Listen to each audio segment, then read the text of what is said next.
지난 한 주간 국민들의 이목을 집중시켰던 뜨거운 뉴스만을 모아 A부터 Z까지 탈탈 털어주는 일요서울 기자수첩입니다. 저는 진행을 맡은 사회팀장 오도환입니다. 정치팀장 홍윤철입니다. 상경팀장 이범희입니다.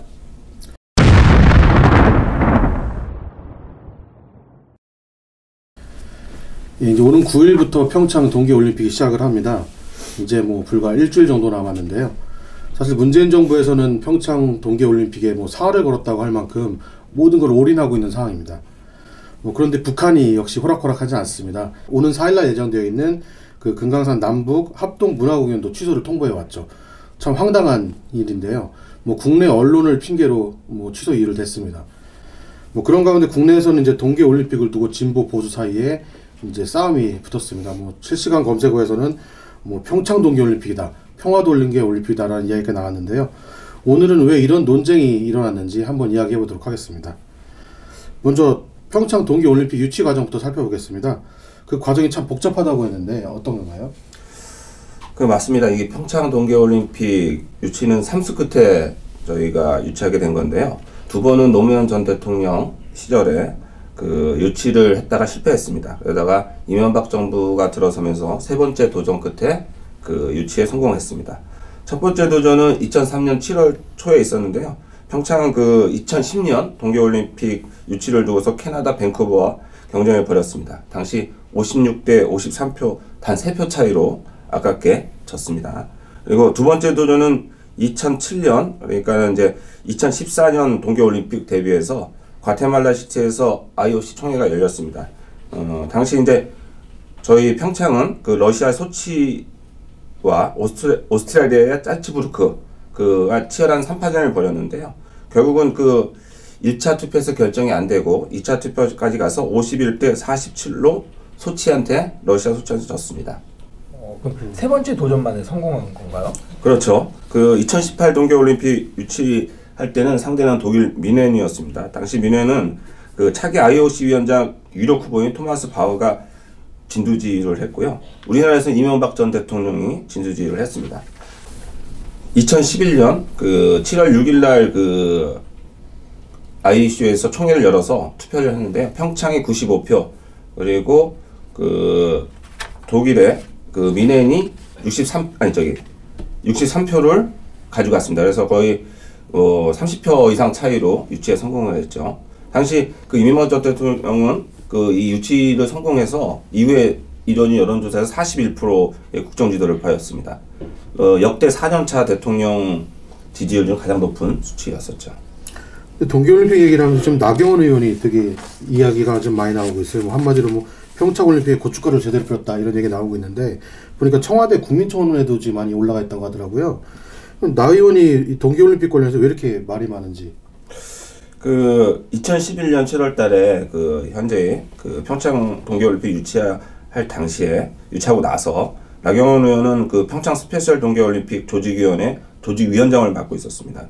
당시 나 의원은 공식 IOC 서한을 통해서 이 당시에도 서한을 보냈는데요.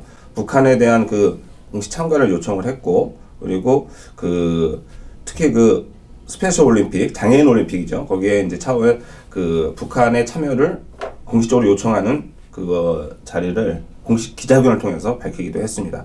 그리고 당시 지금은 자유한국당이지만 새누리당 시절에는 2010년이었는데 그때 남북단일팀 유치를 위해서 특별법을 발의해 통과시켰습니다. 그러니까 지금 현재 야당인 자유한국당에서 현재 남북 단일팀이 이뤄질 수 있는 법적 토대를 마련한 셈이죠.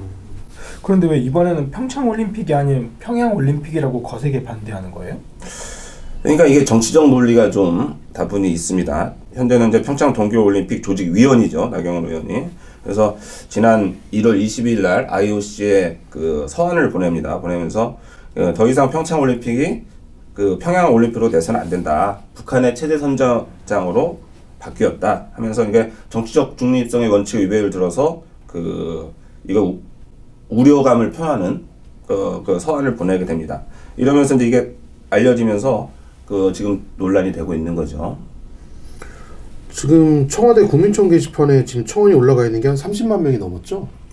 뭐 아직 30만 명은 넘지 않았습니다. 1월 30일 현재 기준으로 28만 명 정도가 그 IOC 위원, 그 올림픽위원회 위원장직을 판면시켜달라는 청원이 찬성하는 의견이 많은데요. 근데 이제 이게 역대 그 노무현 지금 현 문재인 정부 들어선 국민청원 중에서 가장 빠르게 그 청원이 급속도로 이루어진 건데요.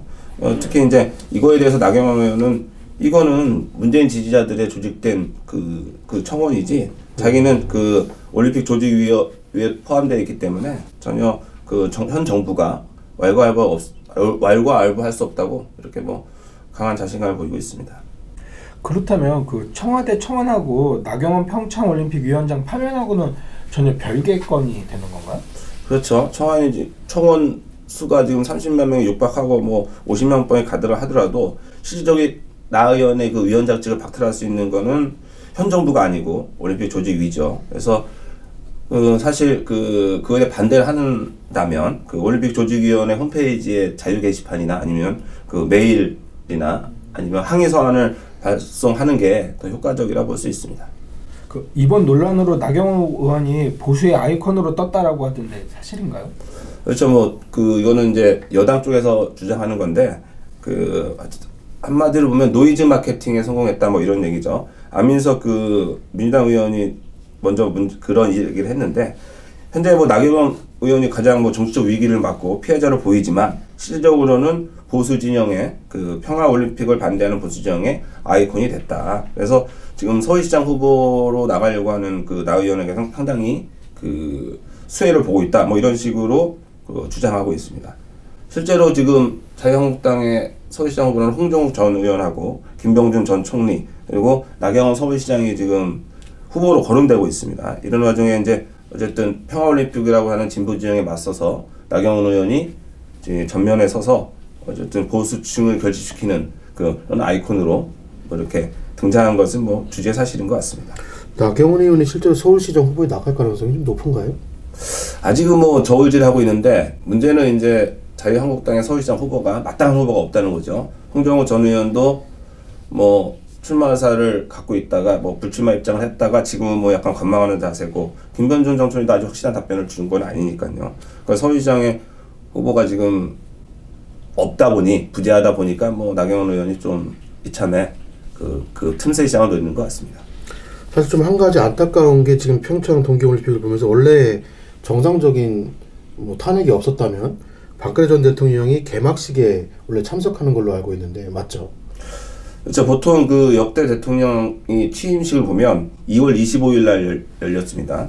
박근혜 전 대통령도 마찬가지고 이명박 전 대통령도 2월 20일 날 취임식을 가졌죠.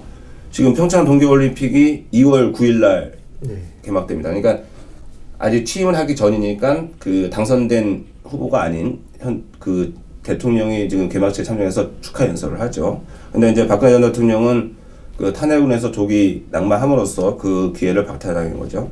그러니까 폐막식은 2월 25일입니다.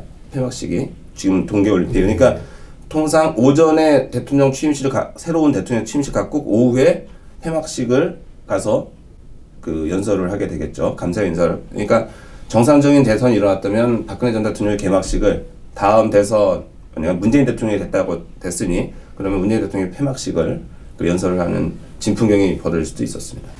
참 어떻게 보면 보수 입장에서 안타까운 사연인데 이번에는 그 평창 동계올림픽 관련해서 재개 이야기 좀 들어보도록 하겠습니다. 재개는 지금 분위기가 어떤가요? 어수선합니다. 일단 평양이라고 말하는 기업인들은 현 정부의 불편한 기색을 좀 보이고 있고요. 반면 평창이라고 말하는 사람들은 그 남북 경협 사업 등이 다시 탄력을 받을 거라는 기대감을 표출을 하고 있습니다. 그럼 평양이라는 기업들은 좀 어떤가요? 어떤 기업들이 좀 있는 거죠? 네, 일단 문재인 정부는 올림픽 개최에 총력을 기울이고 있지만 재개 분위기는 썰렁합니다. 특히 박정희 대통령 시절부터 대기업들이 스포츠 후원을 하던 관행을 갑자기 뇌물죄로 판단하면서 국내 분위기는 어수선합니다. 박근혜 전 대통령과 스포츠 후원 기업인 삼성전자 이재용 부회장의 뇌물죄 혐의로 지금 수감이 된 상태이고요. 국민들은 평창에 대한 관심은커녕 그 냉소에 가까운 반응을 보이고 있습니다. 이 부회장이 구속돼 재판을 받는 처지에서 오랫동안 빙상 그 종목을 지원해온 삼성은 더는 평창에 지원을 할 수 없는 상황이 됐고요. 박근혜 전 대통령을 탄핵하고 구속하는 데 이용된 K스포츠 재단 여전히 남아있는 상태에서 기업들이 스포츠 지원에 적극적으로 나서는 것도 힘들고 기대하기도 어려운 상황이 됐습니다. 또 평창에 적극적으로 나섰다가 자칫 다음 정권에 똑같은 논리로 뇌물죄로 곤욕을 치를 수 있다라는 불안감이 재계에 팽배한 게 현실이다 보니까 좀 주춤을 하고 있고요. 한 기업 관계자는 기업인들 사기가 많이 저하되어 있는데 스포츠 후원 활동이 나중에 또 문제가 될까봐 조심스럽다는 반응을 보이기도 합니다. 그럼 과거에는 후원이 어떻게 기업들로 이루어졌나요? 일단은 박 대통령 탄핵 사건 전까지는 스포츠 산업과 인재 양성에 있어서 기업들, 특히 대기업들의 지원은 필수적인 사안이었습니다. 고도의 훈련 프로그램 및 첨단 장비 등은 기업의 자금 지원 없이는 도입이 힘들었었고요. 국민들에게 즐거움을 주는 올림픽 금메달을 위해 기업들이 막대한 돈을 투자한 일은 박정희 대통령 때부터 모든 정권에서 다 이루어졌었습니다. 그런데 지난번 박근혜 전 대통령 탄핵 이후로는 갑자기 이게 이제 범죄가 된 상황이 돼버렸죠. 지난해 12월 19일 김현철 청와대 경제비서관이 8대 그룹 그 경영진과 만찬회동을 잡았다가 이게 언론에 노출이 되면서 취소가 된 일이 있었는데요. 당시 이때도 평창에 대한 지원을 부탁하려고 했었다라는 이야기가 있다고 합니다. 그럼에도 불구하고 문재인 정부에서는 사실 기업들의 도움이 되게 아쉬울 텐데 네. 뭐 이러지도 못하고 저러지도 못하고 네. 그렇다고 해서 뭐 도와달라고 말하지 않진 않을 것 같은데 어떤가요, 지금 기업들은? 일단은 뭐 이낙연 국무총리가 공식적으로 대기업에게 입장권을 좀 구매를 요청을 했다라고 합니다. 근데 뭐 분위기는 싸늘했다고 하지만 그래도 국무총리가 나서서 했기 때문에 도움을 줄 수밖에 없었다라는 게 그 일부 기업인들의 입장이고요. 10대 그룹 중에서 하나 포스코는 입장권 한 1300에서 1400장씩 사들이기로 했다고 합니다. 근데 이 입장권이 90만원에서 150만원까지 된다고 하더라고요. 그럼 엄청난 또 금액이 되게 되죠. SK, LG, 롯데, GS, LS, 금호아시아나, 두산, 한진, 코오롱 등은 현재까지 입장권에 대한 구매 의사는 없다라고 이야기는 했는데요. 이 외에 또 다른 지원은 아마 검토를 하고 있는 것으로 알고 있습니다. 그리고 민간 기업들에 대한 이 지원이 약하다 보니까 공기업들에게 좀 가중되는 모습이 보이고 있는데요. 한국전력공사는 공기업 가운데 가장 먼저 800억 원을 후원할 거라고 약속을 했고요. 뭐 일부 공기업들 중에서는 임원진들에게 휴가까지도 제공을 하겠다라고 이야기를 했다고 합니다. 그리고 기업들이나 공기업들이 좀 약하게 나오다 보니까 이번엔 또 서울시가 나섰습니다. 박원순 서울시장은 평창을 전폭 지원하겠다고 이야기를 하면서 그 평창 동계올림픽 성공 개최를 위한 5대 특별 지원 대책을 최근 발표를 했는데요. 이게 또 재밌습니다. 서울시는 25개 자치구와 함께 총 42,000장의 올림픽 티켓을 구매하겠다고 밝혔고요. 시청, 구청 공무원 250명을 평창에 파견하겠다고도 밝혔다고 합니다. 사실 지금 일주일도 이제 안 남은 상황인데 사실 기업들이 활발하게 홍보 활동이나 이런 거 하는 것 같지도 않고 옛날같이 TV나 틀어보면 CF라는 게 상당히 많을 텐데 지금은 사실 그런 거 눈에 띄는 것도 별로 없는 것 같아요. 네. 그럼 이번엔 평창이라는 기업들 이야기 좀 전해주시죠. 네. 재계는 지난 9일 성사된 판문점 낭측 평화의 집에서 열린 남북 고위급 회담을 주목을 했는데요. 이날 금강산 관광 재개와 개성공단 재개 등 남북 간 경협 협의 문제도 논의가 됐던 것으로 알려집니다. 특히 당시 남북 대화 채널이 복원되고 남북 고위급 회담이 성사되는 등 남북 경협도 기지개를 켜고 급물살을 탈 것으로 예상을 하면서 이거와 연계됐던 기업들이 좀 많은 기대를 했던 것으로 알고 있습니다. 그러니까 평창 올림픽을 지원을 함으로 인해서 북한의 어떠한 외교적인 수단이나 경제적인 사업이 다시 번창할 수 있을 것으로 믿었던 기업들은 주로 이 평창 올림픽이라는 그 단어들을 많이 사용을 하더라고요. 근데 그럼에도 불구하고 사실 아직 뭐 개성공단이나 기업 활성화에 대한 구체적인 계획이 나온 좀 없잖아요, 그렇죠? 아직까지는 서로 이제 눈치 보기라고 봅니다. 어찌됐든 이번 대회가 그 상황을 이루어야 되고 그런 상황에서 그 북한에도 어느 정도 경제적인 이득이 취해졌을 때 문이 열릴 텐데 일단 뭐 당장 현성월 단장이 와서 그 공연하는 것도 문제 제기가 있다 보니까 오히려 위축되고 있는 게 사실입니다. 사실 평창 동계올림픽은 세계적인 축제다 보니까 국내에서도 많이 축하를 하고 즐겨야 되는 게 맞는데 어떻게 보면 정치적인 논란이나 이런 게 휩싸인 게 좀 안타까운 게 좀 있긴 합니다. 하지만 뭐 이제는 얼마 남지 않았죠. 불과 이제 일주일도 남지 않았는데요.